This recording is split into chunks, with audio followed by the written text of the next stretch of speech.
This video is sponsored by Squarespace. If you need a website, a domain or an online store, make your next move with Squarespace and use the discount code AndrewMarr.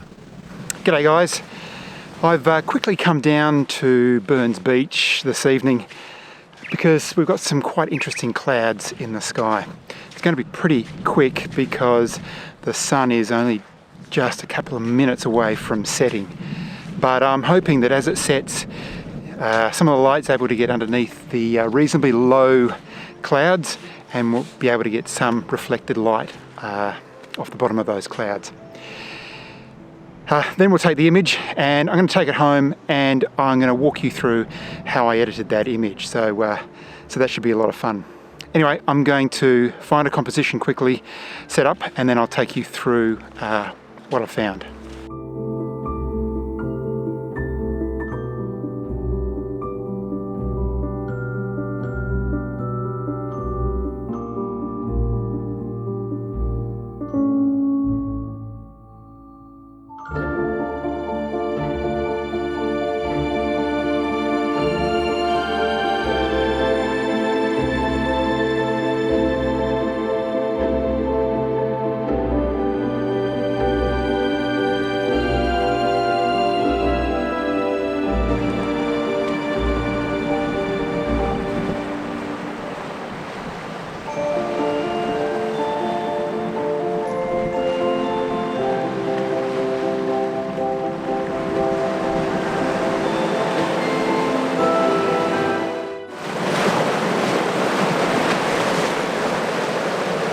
The sun is just about to set, it's just touching the horizon now, and so I've got quite a lot of light in the sky.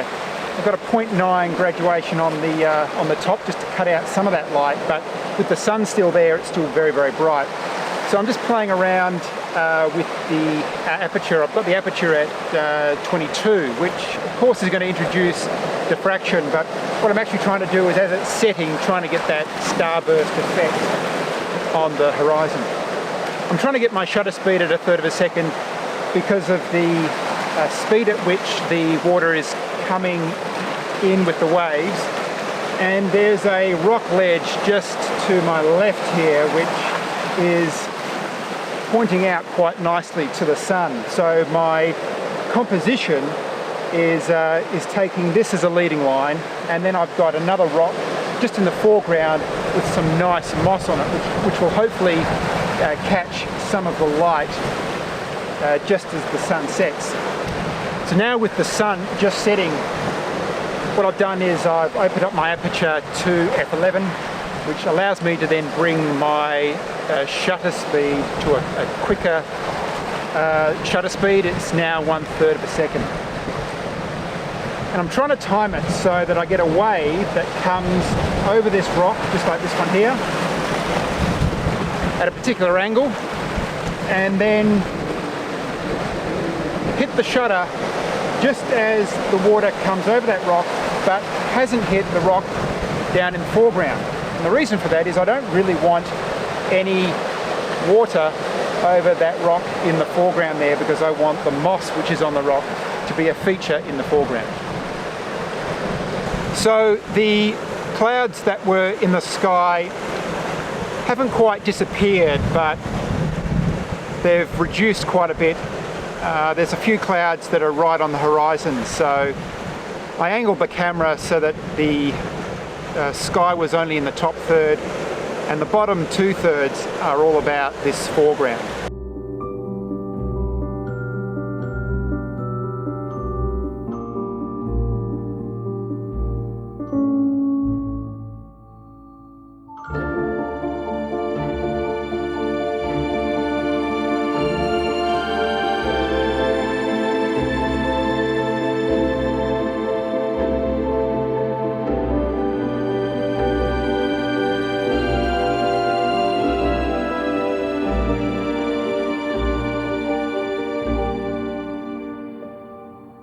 The light has pretty much gone, so I'm going to pack the cameras up, I'm going to head back to the car, and when I get back to the studio I'll take you through how I edited the final image.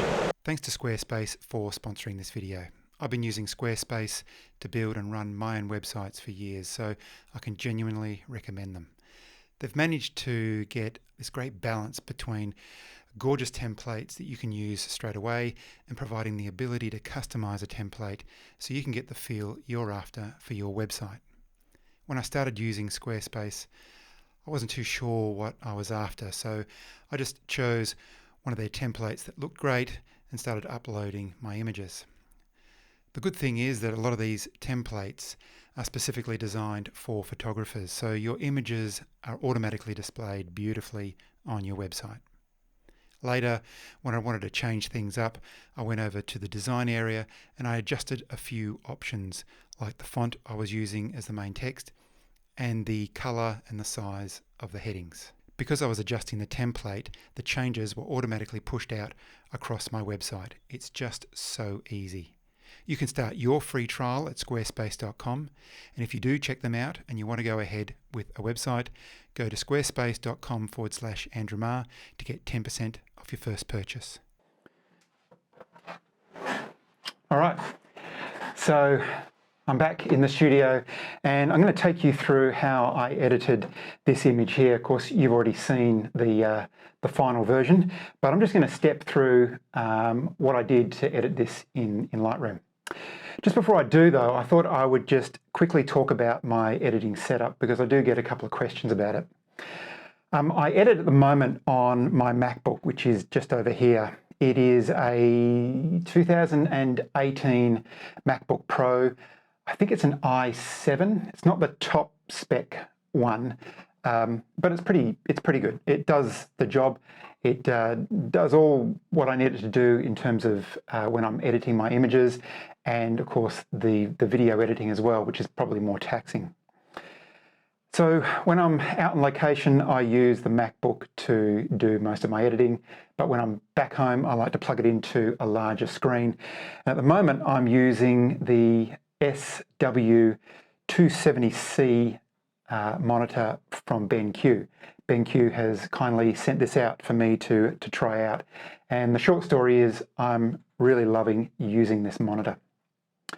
I'm not going to do a review on it or anything like that, but I thought I would just mention a few of the features that I've found have been really helpful when it comes to doing my editing.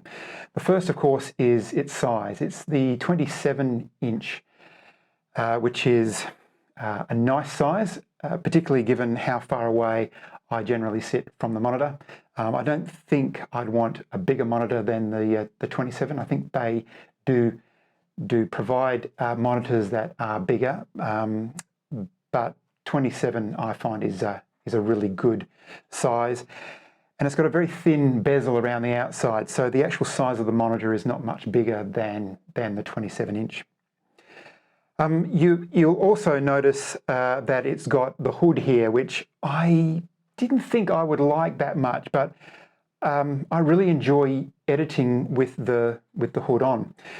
I edit in a room where I can't really control the light all that easily, so having the hood around the outside just blocks out some of that ambient light, and it just helps me edit in similar lighting conditions, which is really good. Now the C out of the SW270C, the C model is the model which connects up to my laptop just with a single USB-C cable. And that's fantastic because pretty much the monitor becomes a hub. It powers the laptop through that cable, but the monitor on the back has all of these connections. It has two USB connections. It has a SD card reader. I could plug my headphones in. There's a jack at the back there, as well as all these other display options as well. So I can have my external drives connected up in the back there without having dongles hanging all over the place on my laptop. I can come in with my laptop and just with the one cable just hook up nice and easily. So I must admit I'm enjoying that aspect of it very, very much. One other thing that I'm really enjoying about the monitor, and it helps me out when I'm editing for long periods of time, and you'll know if you really get into your editing session, you could be there for hours and hours. The fact that the screen is so easy to move about. You can change the angle, you can change the height, and you can also change the tilt very, very easily. Now, I tend to have the monitor just a little bit below my eye line and slightly tilted up. I find that that's a really natural angle to have my head at, and it means that I'm not getting a lot of strain on my neck. But if I am there for longer periods of time and I just need to be able to change the angle of my head, it's just, again, so easy just to shift around, raise it up a little bit, which means that I've got my head back at just a slightly different angle, and it means I just don't get as tired when editing. Finally, though, the thing that I'm obviously enjoying are the color profiles. And when it comes to editing, particularly editing for printing, it's important to have a monitor that represents different color profiles quite accurately, and that's what the BenQ monitor does very, very well.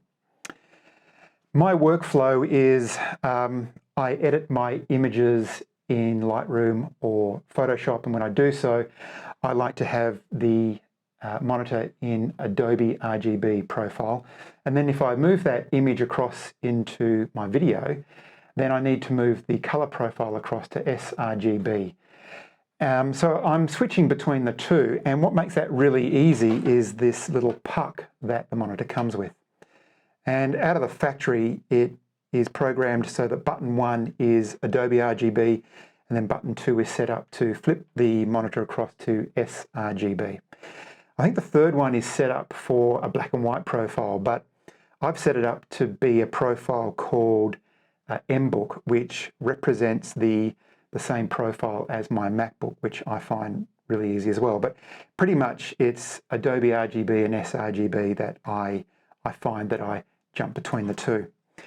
There's also a dial in the middle here, and again, straight out of the box, this is set up to control the brightness of the screen, but I found that I wasn't using that all that much. So instead, I've set it up to control the volume, because as I said, I've got, when I'm editing video, I'll have my headphones set up and plugged into the back of the monitor. And if I do that, I can't control the volume through the MacBook. So I just simply turn this dial here and it changes the volume, which makes sure that I can get the audio right in the videos that I'm making. So anyway, that is pretty much my editing setup. Let's get into Lightroom and edit this image. So this is the final version that, of course, you've already seen, and right next to it here is the raw version straight out of camera. And you can notice straight away that it's quite dark. In fact, because of the amount of cloud that we ended up having, the image was actually quite contrasted. So there was quite a bright sky and a dark foreground. And even though I had a filter on the sky cutting out some of the light, you can see up in the top right hand corner with the histogram how close we've got some of the detail in the whites, in the highlights there. And I had to be fairly careful about how close that got to the right hand side, because I didn't want to clip any of the highlights. There's plenty of detail. Here I can pull the exposure up and pull the shadows up here, and you can see how much detail there is in the foreground. But we're going to get that detail through a series of adjustments that we're going to make here in Lightroom. My approach to editing in Lightroom is never to make any drastic or large adjustments with any of the sliders, just smaller adjustments, and a series of those adjustments will get the result that I'm after. And pretty much my editing process happens in 3 phases. The first phase is almost just like the technical aspects of it, just making sure that the image is right. The second one is where I make adjustments across the whole image, and then the third phase is where I'm making more selective adjustments. I'll explain that as we go through it. I'll try and make this as quick as I can because I know that these editing videos can go on a bit, so let's get straight into it. So the first thing that I do with every image is I come down to the lens correction and I just make sure that the checkbox for chromatic aberration is checked. And if your profile for the lens is in Lightroom, by clicking this it will change the warp and straighten your horizon, not level it, but just straighten it. But you'll notice that the profile for the lens that I was using, which is the Z mount 14 to 30mm S lens, that profile isn't there. So clicking that really doesn't matter. The other thing that I do before I make any other adjustments is I do make sure that not only is my horizon flat, but it's also level. So I'll just have a quick look here and it looks like it was pretty good. I tried to get it right in field, but a slight adjustment there makes that nice and level. So let's get into the adjustments. This is now the second phase where the changes that I'm making pretty much affect the entire image. So the first thing that I do, and the good thing about Lightroom is you can move down these panels top to bottom on the right hand side, is I look at my white balance. And I can either start here and just simply start making changes from here, bringing in a little bit of warmth, or what I can do is I can use one of these automated adjustments. So I'm going to check auto, have a look at day. Auto is not too bad, but what I might do, that's as far as I'm concerned, probably a better starting point. And then what I might do is I might just warm this up just a fraction, not too much, but yeah, pretty much there will do. The next section is the tone, and again I'll click the auto button just to have a look at what Lightroom wants to do with it. And that isn't actually too bad. And as far as I'm concerned, that's a better place for me to start than with all the sliders in the middle. But of course, you can always do that by just double clicking tone and it'll bring all of those sliders back into the middle again. But I'm going to start at auto because I like what that does. I might just push these shadows up just a fraction more.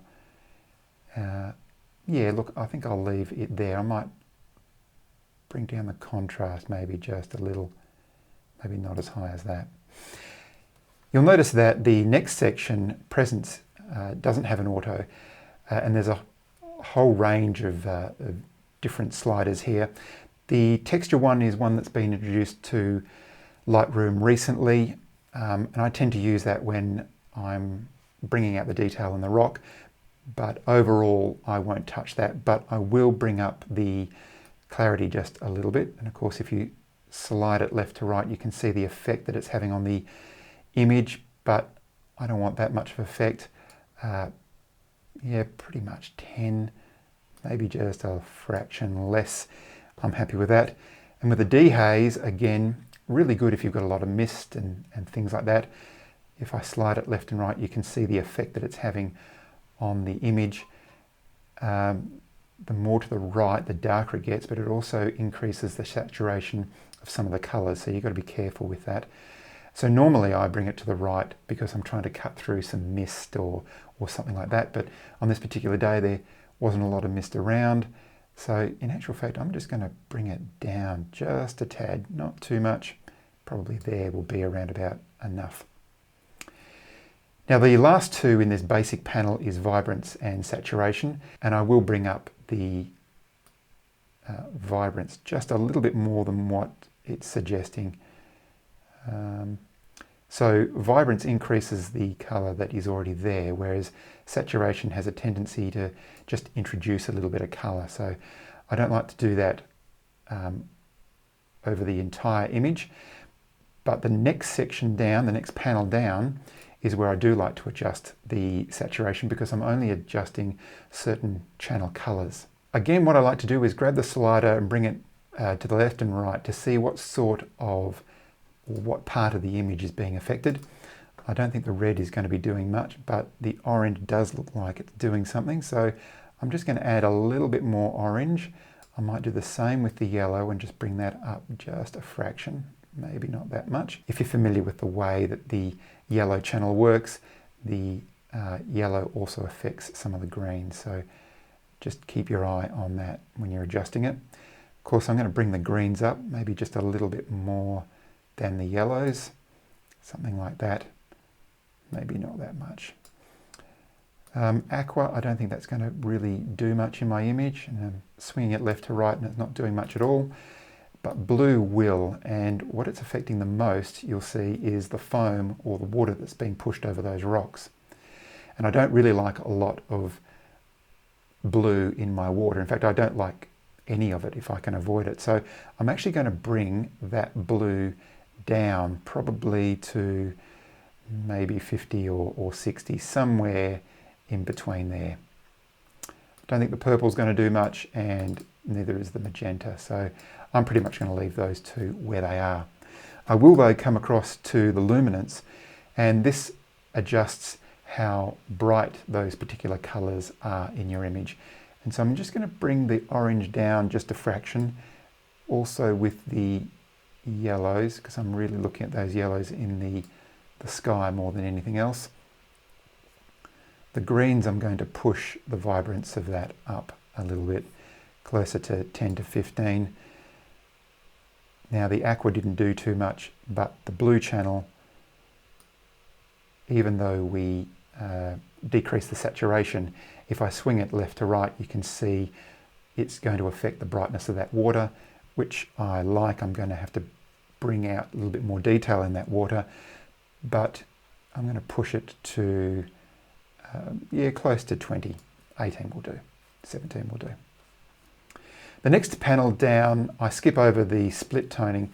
I've got the detail panel open, but I don't do any sharpening to the image as a whole. I really sharpen right at the end when I know how I'm going to use that image. I'll sharpen it slightly differently, say for web, or if I'm going to print the image. So I pass over that, and the next panel is the lens correction. You've got the transformation, and then down the bottom here you've got the effect, which I'll talk about a little bit more with the vignetting. So that pretty much brings us to the end of the second phase, and now we move on to the third phase of editing, where I am only editing the parts that I'm actually selecting in the image. And to do that, you come up to the top here where you've got a range of tools that you can use to select certain parts of the image, and the adjustments that you make in the corresponding panel will only affect the parts of the image that you select. So to start off with, I'm going to select the graduated filter here, which is that rectangle, and I'm going to create a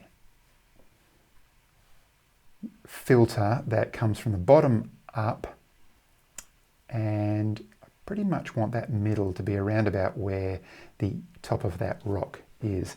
Now, to make sure that my filter is nice and even, what I'll do is I'll hold down the shift key, and as I'm adjusting it, that will make sure that that is absolutely vertical, which is nice and even. Right about there is pretty good. Now, before I make any adjustments, I'm just going to make sure that all the values here are 0. And what I want to do with this filter is bring up the exposure in the foreground. Now, I don't want to do that too much, maybe somewhere between 0.2 and 0.3. I'm going to adjust the contrast just a little bit. I think I'll just bring that just down a little bit, just so that it brings out a little bit more detail in the darker areas. The problem with contrast is that it'll make the darker areas even darker and the lighter areas even lighter. And I want to kind of even out some of the detail in that foreground, because it's quite a contrasted area already. I'm going to add a little bit to the highlights, maybe just under 10. And then I'm going to push the shadows. Yeah, I'm going to push the shadows maybe around about 20, maybe just above 20. Now I'm going to bring down the whites, because there are is a few little areas that you can see just where the light is just hitting some of the wetter areas around this moss in the bottom corner. I'm not even too sure whether that's going to end up in the final image there, but I just want to make sure that those whites aren't too strong, so I'm going to bring down the whites just a little bit, around about there will do. And I'm also going to bring down my blacks also, because I want to make sure that they're nice and dark. So the shadows are actually pushing up, the blacks I'm bringing them down a little bit. Now I'm also going to, because predominantly the filter is affecting this bottom area where the rocks are, I am actually going to add a little bit of texture to this area. So maybe not that much, don't want to overdo it. Probably there would be around about good. And the clarity, again, I'll push that up also, maybe not as high as the texture. The dehaze, again, I'm just going to bring that down a little bit because I don't want to make it any darker than what it currently is. And I think I'll leave the saturation there, and I might just add a little bit of sharpening, just because it's those rock areas in the foreground.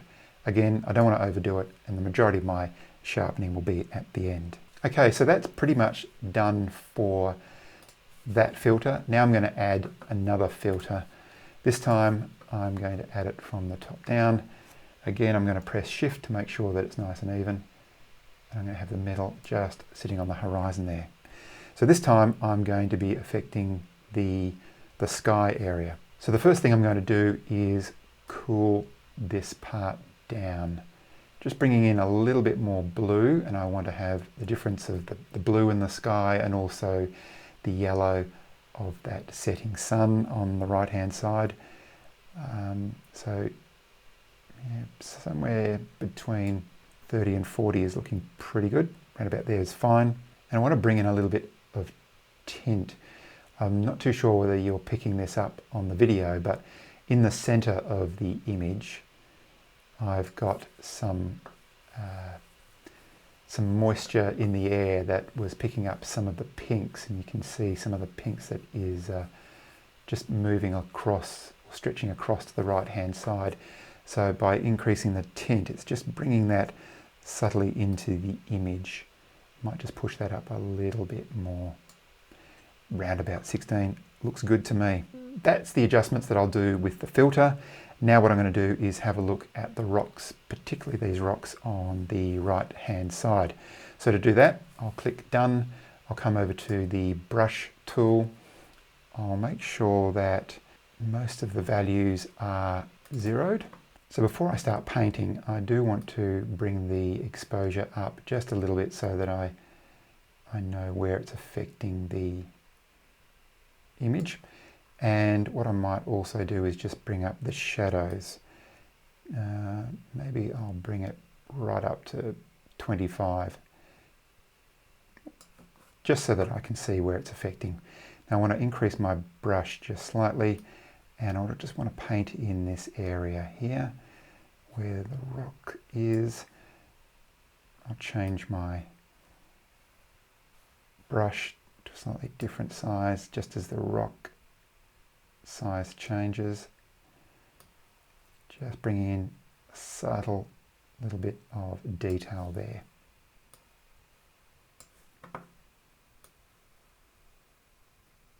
Now I'm doing this quite rushed. Normally I'd take a little bit longer in painting in these adjustments, but you can get an idea of what I'm doing. Now I might just bring down the shadows just a little bit because I don't want to overdo it here on this rock face. So originally I was 24, but now if I just bring it down to, yeah, maybe closer to 15, 14, 15, I think is better. It's just it's slightly more subtle and not overdoing it in the image.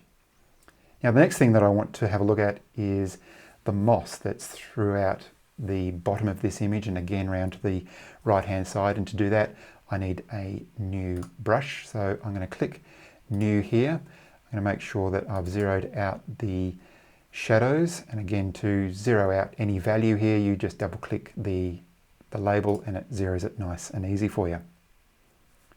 I'm going to leave the exposure at 20. And I know that I want to make some of the moss just a little bit warmer than what it is. So I just might pop that up to around about 8 and adjust my brush. I really want to concentrate on this middle rock here because it's part of the main focus of the image. You can see the effect that it is having on the moss areas. So I'm going to quickly grab my paintbrush and just paint over those areas just quickly.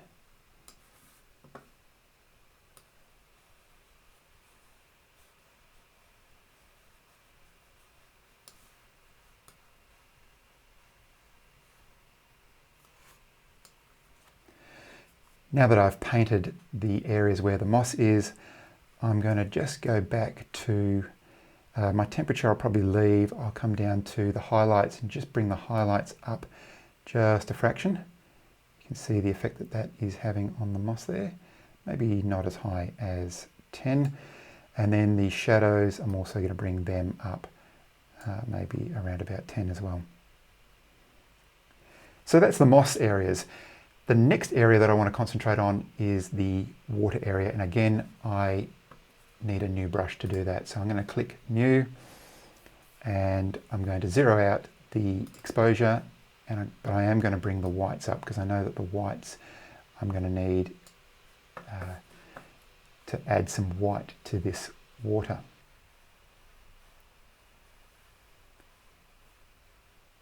I'll adjust my brush just to make sure that I can get into those smaller areas where the water is. Now I've noticed that it's bringing in some warmth because I didn't zero out the temperature. So to do that, I'll just double click that slider there, and so all of this is now not adding that warmth, which is good. Now with that painted area over the water, I might just bring up some of the clarity because again, that bringing up the clarity just brings in a little bit more detail for that water. I might add a little bit more contrast to this area as well. So yeah, that's looking pretty good. And I've got lots of detail now in the foreground. I'm really pleased with the way that that's turned out. And I like how this water is at the moment. I might come back and just add a little bit more adjustments to it, but that'll do for now. So we're nearly there. Now just before I add in a vignette, I might just crop the image.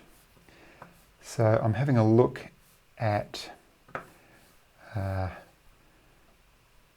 where I want the borders to be. Looking at the bottom, I don't really want this rock at the bottom here. I thought I wanted it in the image. I think what I'll do is I'll bring the bottom of that image up to around about there so that that rock is not distracting. And I think in the end I'll bring this down a little bit just because there's not a lot in the sky. So I'm thinking probably around about a 16 by 9. That's looking pretty good. I might just bring that down so that that line is just cutting off that rock and I've got the sky there. As it so happens, even though the horizon is not exactly on the top third line, it really doesn't matter.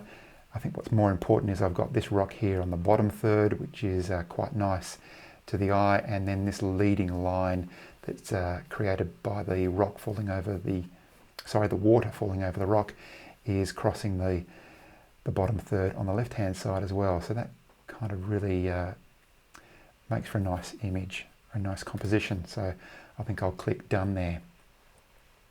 So the final thing that I'll do is bring in a vignette. Now you can do it by going down to the bottom panel here on the right hand side and bringing in a vignette, but you'll notice that the top corners of my image are already pretty dark. So I'm not actually going to do that, and I add a vignette in a slightly different way. So instead of making the image darker around the edges, what I'm going to do is I'm going to brighten it in the middle. And to do that, I'm going to come up to the top here and grab the ellipse tool and add an ellipse.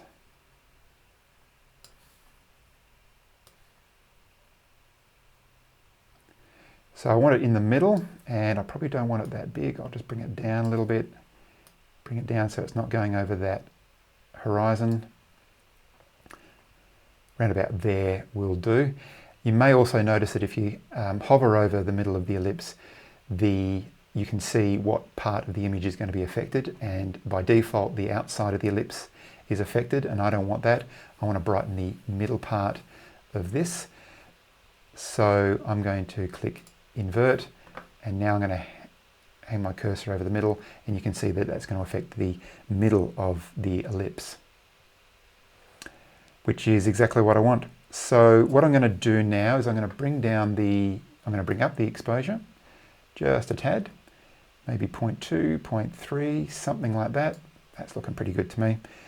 And I'm also going to add a little bit of temperature. I don't want whites at this stage. I'm going to zero that out, and I'm going to add a little bit of temperature, 10, maybe even push it a little bit further. Around about there is looking pretty good.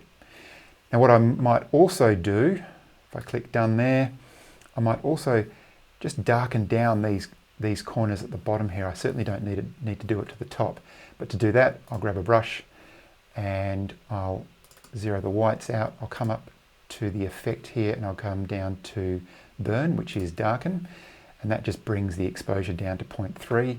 I'll increase my brush and just quickly bring in a little bit of darkening around the edges here. Just a subtle effect that helps the eye just move into the center. I'll do it quickly on the other side here.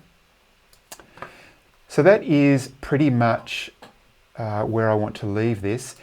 And when it comes to editing, editing is very, very personal. So you might look at this and go, oh, look, you might want to bring out a little bit more detail in the water or something like that. And you absolutely can. There's no right or wrong way when it comes to editing. If I did want to give the water a little bit more of a kick, what I could do is come up and grab the brush tool and add a little bit of exposure. Again, not too much, but maybe around about there. Paint over the water again.